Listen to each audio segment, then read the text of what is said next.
There's three main basic states of consciousness. Right now, I'm speaking to you in this moment, and you're hearing me, and we're having a dialogue, and you're listening, and I'm going to assume you're awake listening to this, and I haven't put you to sleep, but you're listening to me and you're awake in this moment. Okay? This is the waking state. You can touch, here I am, you look around, okay, I'm here. So this is the waking state. But then we have the dreaming state. And in the dreaming state, have you ever had a dream?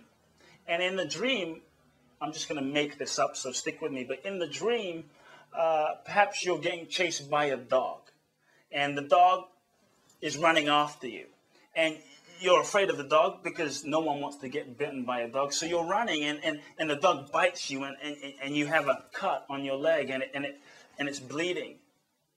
Even in that moment, for the most part, it hurts. It's blood. It's scary. It's terrifying. It seems real.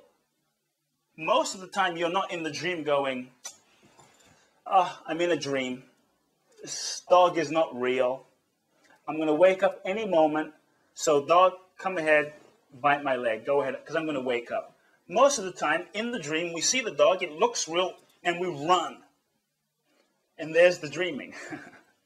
So here we have the waking, and then we have the dreaming. Which you are you? Are you this you listening to me right now? Or are you the you in the dream being chased and bitten by the dog? Which you are you? Now, often the response from my clients is, well, I'm that you, I'm this you, I'm both. Well, are you the two yous? Which you are you? See, the question I want to pose is, who are you really? What are you really? Where are you really? See, then the third state of consciousness, the basic state of consciousness, is, let's call it deep sleep. So you have waking, dreaming, and then you have the deep sleep state. You know, we've all had experiences, maybe it's once, maybe it's many times, of deep sleep. In deep sleep, there's just blackness. In deep sleep, there's just void. In deep sleep, there's just nothingness. No dreams, no images, just nothing. Silence, pure nothing. You could almost say in deep sleep, you and your awareness isn't conscious or there in deep sleep. Just void. There's nothing, just blackness in deep sleep. So there's no thoughts, there's no dreams, there's no images, there's just nothingness. Yet, have you had the experience when you wake up from deep sleep? And when you wake up from deep sleep, you, the you who wasn't there or conscious or aware in deep sleep, you wake up and you say, well, I slept deeply. Now, it's a little interesting because the I that's saying I slept deeply, wasn't necessarily aware or conscious or there in deep sleep. But you, as in you're saying I slept deeply, but you weren't necessarily there. I mean, to some degree, you're here and there. You're here in the waking. You're here. There's some awareness of you in the dreaming, but in a deep sleep, there's nothing. Yet you wake up and you say, well, I slept deeply. My question is, how do you know that you slept deeply? How does I know that I slept deeply if I wasn't conscious or if I wasn't there, so to speak? So I like to say that ultimately there has to be something that is aware. There has to be something that is aware of the absence, of the presence of I, of you, whether your name is Jim or Jane or whatever it might be. In deep sleep, there has to, in order for you to be able to wake up and have any recollection, well, I slept deeply, there has to be something that was aware that you weren't there. What is that something? That something, I say that something is aware of you in the waking. That something is aware of you in the dreaming.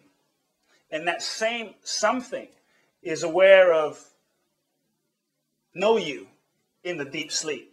It's awareness itself. So when I take people on this liberation experience, it's really a deep, profound process to uncondition you, to unravel you from the layers of identity that you may have gotten stuck in, so that you can really relax and rest back more and more into what you are, what you really are, essentially, in your true nature. The true awareness that you are, that unchanging something, that unchanging freedom that you really are at the core of your being, beyond the you in the waking, beyond the you in the deep sleep, beyond the know you. So even though you're hearing me right now, how do you know that the you that's hearing me right now in the waking, how do you know that this also isn't a dream? So my job, in a nutshell, through the liberation experience, is to somehow create the space to wake people up from the dream so that they can see more and more of who they really are. And then what they really are, the unchanging, ever-present something, can start coming through and functioning and living, fully living each person.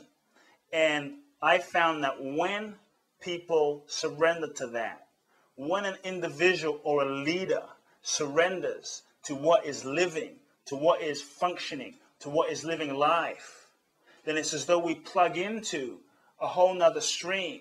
So often we're trying to lead and we're trying to create from a place of willpower, my power.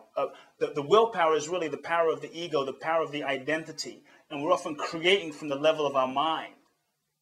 But when we really plug into what we really are, it's as though we start having access to the totality, to the creative intelligence and the totality of life itself. And in that moment, we transcend the normal limitations, the normal realities of what our mind might be capable of, or what we might be capable of just based on our own willpower alone.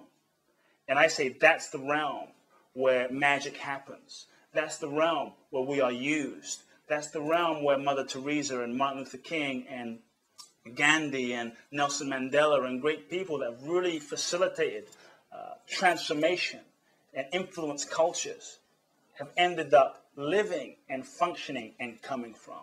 So my intention through the liberation experience is to assist people in accessing that again. Because I believe that a real leader is someone who has surrendered their mind and their bodies and their egos, has surrendered themselves to essentially what is really living and is lived by that itself. And from that place, magic happens.